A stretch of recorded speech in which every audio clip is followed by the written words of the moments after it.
who did you work with before? A lot of record companies. First I started off with Virgin Records in their first year.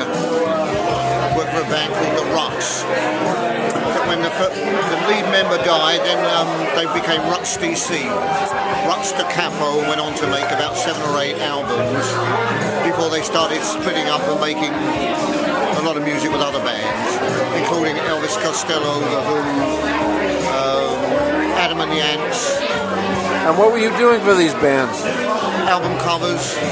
You were doing their album covers? Yeah. Well, what's the biggest album cover that you're known for? I think the best one I feel is probably the last album cover for Bill Evans, the jazz pianist, in the last weeks of his life before he died.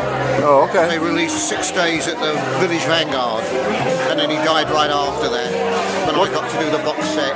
Wow. For Warner Brothers.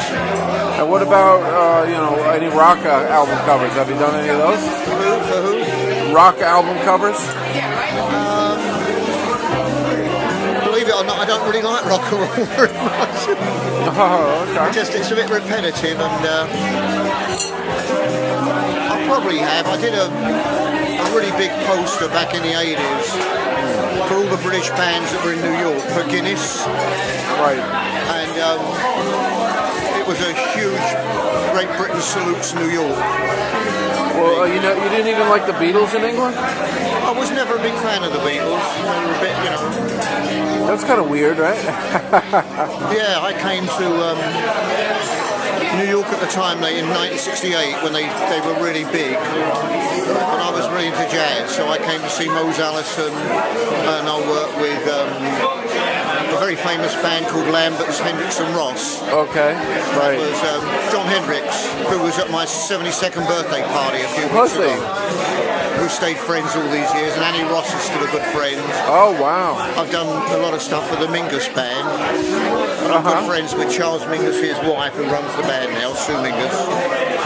And I've stayed very much in jazz, but because I've got a lot of children that are in music, I've been very much in touch with all the younger movements.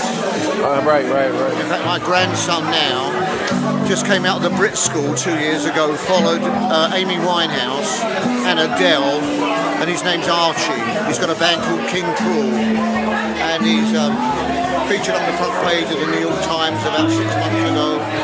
And at 17, he's doing great. So very good. Keeps me in the loop. Oh, very good.